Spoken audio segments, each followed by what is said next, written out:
നമസ്കാരം. ഫിംഗർ പ്രിന്റിലേക്ക് സ്വാഗതം. കുറ്റകൃത്യങ്ങളുടെ വ്യവഹാരങ്ങളുടെ ലോകത്തെ പ്രധാന സംഭവങ്ങളിലേക്ക്. പത്തനംതിട്ടയിൽ നവജാത ശിശുവിന്റെ കൊലപാതകവുമായി ബന്ധപ്പെട്ട് അവിവാഹിതയായ അമ്മയുടെ അറസ്റ്റ് പോലീസ് രേഖപ്പെടുത്തി. കണ്ണൂരിൽ പെൺകുണ്ടയുടെ അതിക്രമം. പ്രിയംവദ കൊലക്കേസിൽ പിടിയിലായ പ്രതി വിനോദ് പ്രിയംവദയെ കൊലപ്പെടുത്തിയ ശേഷം അവരുടെ സ്വർണ്ണാഭരണങ്ങളും മൊബൈൽ ഫോണും കവർന്നുവെന്ന് തെളിഞ്ഞു. SDPI പ്രവർത്തകരുടെ സദാചാര ഗുണ്ടായുസത്തിൽ മലനൊന്ത് വീട്ടമ്മ ആത്മഹത്യ ചെയ്ത സംഭവത്തിൽ അന്വേഷണം ഊർജിതം. പത്തനംതിട്ടയിൽ നവജാത ശിശുവിന്റെ കൊലപാതകവുമായി ബന്ധപ്പെട്ട് അവിവാഹിതയായ അമ്മയുടെ അറസ്റ്റ് പോലീസ് രേഖപ്പെടുത്തും.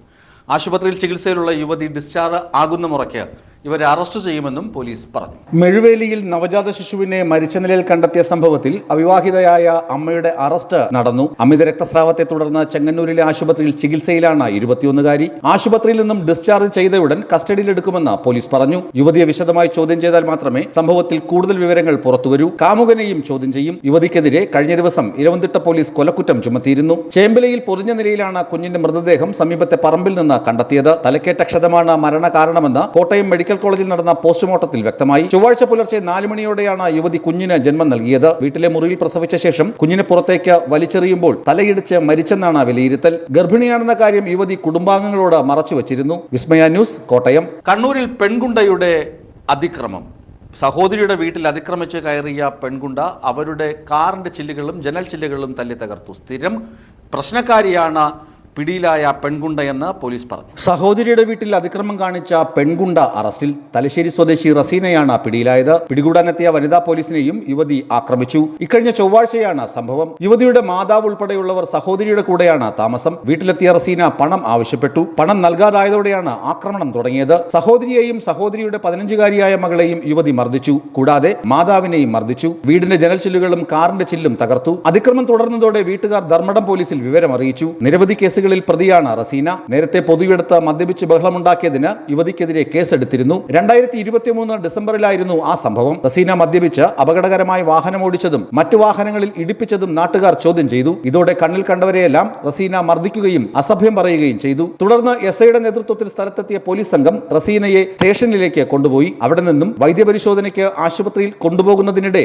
SIക്കും റസീനയുടെ മർദ്ദനമേറ്റു. പോലീസ് ഉദ്യോഗസ്ഥന്റെ കൃത്യനിർവഹണം തടസ്സപ്പെടുത്തിയതടക്കമുള്ള വകുപ്പുകൾ പ്രകാരമായിരുന്നു കേസ്. അതിനു മുൻപും പലവട്ടം റസീന മദ്യലഹരിയിൽ ആക്രമണം അഴിച്ചുവിട്ടിട്ടുണ്ടെന്നും അറസ്റ്റിലായിട്ടുണ്ടെന്നും പിന്നീട് ജാമ്യത്തിലിറങ്ങുകയാണ് പതിവെന്നും പോലീസ് പറയുന്നു. വിസ്മയ ന്യൂസ്, കണ്ണൂർ. പ്രിയംവദ കൊലക്കേസിൽ പിടിയിലായ പ്രതി വിനോദ് പ്രിയംവദയെ കൊലപ്പെടുത്തിയ ശേഷം അവരുടെ സ്വർണ്ണാഭരണങ്ങളും മൊബൈൽ ഫോണും കവർന്നുവെന്ന് തെളിഞ്ഞു.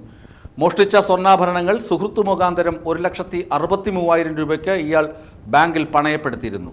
മൊബൈൽ ഫോണും ഇതുപോലെ ഉദയൻകുളങ്ങരയിലുള്ള ഒരു കടയിൽ വിറ്റുവെന്ന് പ്രതി പോലീസിനോട് വെളിപ്പെടുത്തി. വെള്ളറട പനച്ചമോട് പ്രിയംവദ കൊലക്കേസിൽ പ്രതി വിനോദ് കൊലപാതക ശേഷം പ്രിയംവദയുടെ സ്വർണ്ണമാല പണയം വെച്ചെന്ന് പോലീസ് കണ്ടെത്തി. പ്രതി വിനോദ് ഉദയൻകുളങ്ങരയിലുള്ള സ്വകാര്യ പണമിടപാട് സ്ഥാപനത്തിൽ സുഹൃത്തു വഴി 1,63,000 രൂപയ്ക്കാണ് സ്വർണം പണയം വെച്ചത്. കസ്റ്റഡിയിൽ വാങ്ങിയ പ്രതിയുമായി കഴിഞ്ഞ ദിവസം വൈകിട്ട് പോലീസ് പണമിടപാട് സ്ഥാപനത്തിൽ എത്തിയിരുന്നു. സ്ഥാപനാധികൃതർ ഈ ആഭരണം മറ്റൊരു സഹകരണ സംഘത്തിൽ പണയം വെച്ചതായും കണ്ടെത്തി. സ്വർണം ഇന്ന് ഹാജരാക്കണമെന്ന് സ്ഥാപനത്തിന് പോലീസ് നോട്ടീസ് നൽകി. പ്രിയംവദയുടെ മൊബൈൽ ഫോൺ സുഹൃത്തു വഴി ഉദയൻകുളങ്ങരയിലെ കടയിൽ വിറ്റതായും സ്ഥിരീകരിച്ചു. കളിയിക്കാവിളയിൽ കൊണ്ടുപോയി ഉപേക്ഷിച്ചെന്നാണ് പ്രതി ആദ്യം പോലീസിനോട് പറഞ്ഞിരുന്നത്. പ്രിയംവദയുടെ കഴുത്തിലുണ്ടായിരുന്ന മാലയും മൂക്കുത്തിയും കമ്മലും മൊബൈൽ ഫോണും കാണാനില്ലെന്നായിരുന്നു മക്കളുടെ പരാതി. പണയം വെച്ച പണത്തിൽ നിന്ന് കുറച്ചു തുക ഒരാൾക്ക് അയച്ചു കൊടുത്തതായും ബാക്കി തുക ഭക്ഷണം കഴിക്കാനും സുഹൃത്തുക്കൾക്ക് മദ്യസൽക്കാരം നടത്താനും വിനിയോഗിച്ചുമെന്നുമാണ് പ്രതിയുടെ മൊഴി. വരും ദിവസങ്ങളിൽ തെളിവെടുപ്പിൽ മൂക്കുത്തിയും കമ്മലും ഉൾപ്പെടെ കണ്ടെത്താനുണ്ടെന്ന് വെള്ളറട CI V പ്രസാദ് പറഞ്ഞു. വിസ്മയ ന്യൂസ്, തിരുവനന്തപുരം.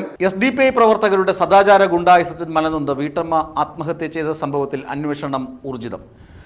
യുവതിയുടെ ആത്മഹത്യാക്കുറിപ്പാണ് കേസിൽ നിർണായകമായതെന്ന് പോലീസ് പറഞ്ഞു. അല്ലെങ്കിൽ ഈ കേസ് തേച്ചുമാച്ച് കളയാൻ SDPI പ്രവർത്തകർ ശ്രമിക്കുമെന്നും പോലീസ് കണ്ടെത്തി. ഇതിന്റെ ഭാഗമായി SDPI പ്രവർത്തകരിൽ ചിലർ യുവതിയുടെ വീട്ടിലെത്തി അമ്മയെ ഭീഷണിപ്പെടുത്തി സദാചാര പോലീസിംഗ് നടന്നിട്ടില്ല എന്ന് പറയിപ്പിച്ചുവെന്നും ആരോപണമുണ്ട്. SDPI പ്രവർത്തകരുടെ ആൾക്കൂട്ട വിചാരണയെ തുടർന്ന് വീട്ടമ്മ മരിച്ച സംഭവത്തിൽ യുവാവായ സുഹൃത്തിന്റെ മൊഴിയെടുക്കാനുള്ള ശ്രമം പോലീസ് ഊർജിതമാക്കി. സംഭവ സമയത്ത് കൂടെയുണ്ടായിരുന്ന യുവാവിനെ പലതരത്തിലും ബന്ധപ്പെടാൻ അന്വേഷണ സംഘം ശ്രമിച്ചെങ്കിലും നടന്നില്ല. കഴിഞ്ഞ ദിവസമാണ് കായലോട് പറമ്പായിൽ റസീന മൻസിലിൽ റസീന വീടിനുള്ളിൽ തൂങ്ങി മരിച്ചത്. ആൾക്കൂട്ട വിചാരണയാണ് മരണകാരണമെന്ന ആത്മഹത്യാക്കുറിപ്പിലെ സൂചനയുടെ അടിസ്ഥാനത്തിൽ SDPI പ്രവർത്തകരായ 3 പേരെ പോലീസ് അറസ്റ്റ് ചെയ്തിരുന്നു. ഞായറാഴ്ച വൈകിട്ട് കായലോട് അച്ചങ്കര പള്ളിക്ക് സമീപം കാറിനരികിൽ റസീന റസീന സുഹൃത്തിനോട് സംസാരിച്ചു നിൽക്കുന്നത് ഇവർ ചോദ്യം ചെയ്തിരുന്നു. റസീനെ വീട്ടിലേക്ക് പറഞ്ഞുവിട്ട ശേഷം യുവാവിനെ കയ്യേറ്റം ചെയ്യുകയും കൂട്ടവിചാരണ നടത്തുകയും ചെയ്തു. SDPI ഓഫീസിൽ എത്തിച്ച ശേഷം ഇരുവരുടെയും ബന്ധുക്കളെ വിളിച്ചു വരുത്തിയ ശേഷമാണ് യുവാവിനെ വിട്ടയച്ചത്. യുവാവിന്റെ ഫോണും ടാബും പ്രതികളിൽ നിന്ന് പോലീസ് കണ്ടെടുത്തിരുന്നു. വിസ്മയ ന്യൂസ്, കണ്ണൂർ. ഫിംഗർ പ്രിന്റ് പൂർണ്ണമാകുന്നു. കൂടുതൽ വാർത്തകളും വിശേഷങ്ങളുമായി നാളെ കാണാം. നന്ദി, നമസ്കാരം.